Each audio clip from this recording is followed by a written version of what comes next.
walking down Main Street in East Hampton, and you've looked in the windows of the Cynthia Rowley store and seen these big, beautiful photographs of gardens and landscapes.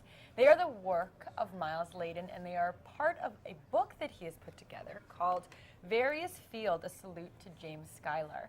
And it's a pleasure to have you on the show. It's a pleasure to be here, Jim. This is a magnificent book, but it's, I mean, calling it a book is really not accurate. It's a limited edition of your photographs and a tribute to the New York School poet. Yeah, basically it comprises of site-specific photographs that I made as an homage to this poet James Schuyler, who lived in the area for 12 years. He lived in Southampton with Fairfield Porter, the painter, and his family. And I was inspired by his poems to photograph locally, as well as other locations like Great Spruce Head Island in Maine and Penobscot Bay.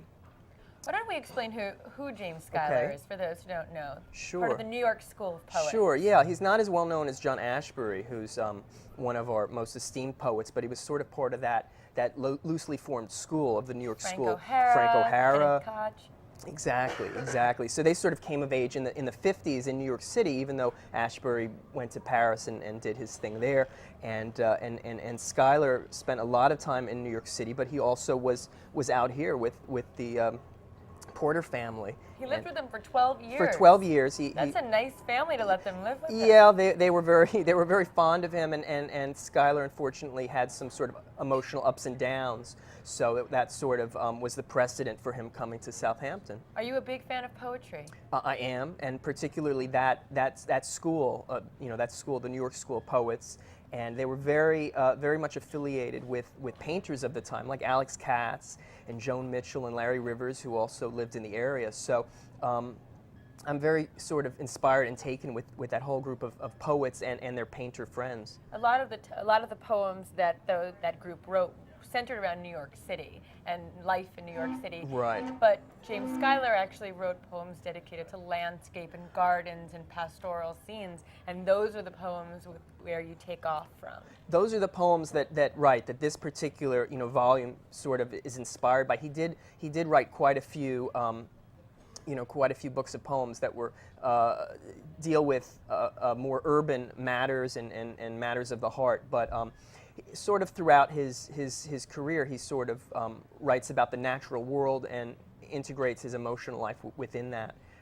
And you actually went to the areas that he lived and where he worked, and not only here in the Hamptons, but also in Maine and Vermont. Exactly. And sort of stalked the ghost of James Schuyler. I did a little bit. I tried to get into his head and sort of really get into sort of absorb his life and his verse, and that took me to sort of knock on the door of his old residence in Southampton, which is sort of two owners since. Did the people who live there, do they know the history? They do. They know the history, and they were very helpful and very accommodating.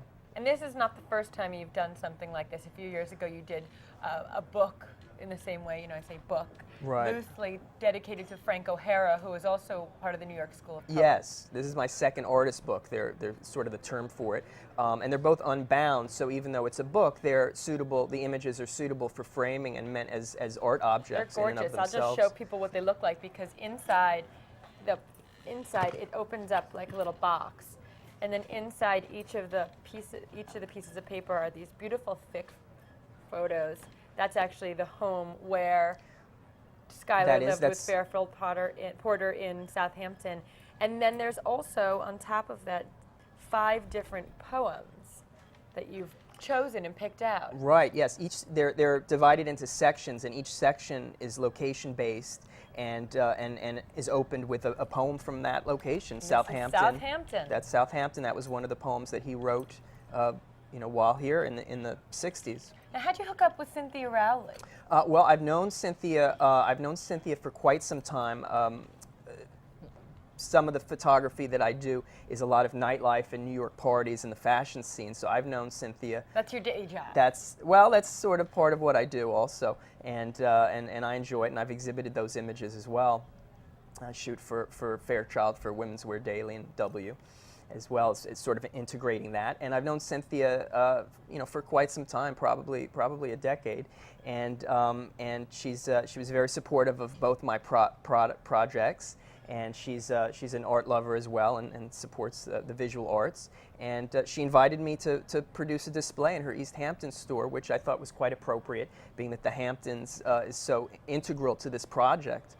Yeah. It's a great idea, and it's up through August 29th in That's the store. correct. It's in the windows, and it's also available at East End Books as well. The beginning of the summer, I remember you did a book signing or had an exhibition up at East End Books, didn't you? Well, they're carrying the book. And the book is not an inexpensive object. No, it's a collector's item. It is. It's an art object. So, but $1,400. It's $1,200. $1,200. Okay. But there's 17 frameable images in there that are individual pictures. It would look beautiful if you framed them all and then put them all on a big wall, like put in black frames or something. Yeah. They're just magnificent. And I walked by the Cynthia Rowley store last night, and I just stops you in your tracks because they're floor to ceiling, the ones that are in the window. Yeah, those with I her especially. clothing right in front of it. Yeah. Yeah, I was very happy with that display, and those are 44-inch prints, exhibition prints that I had made special for the display.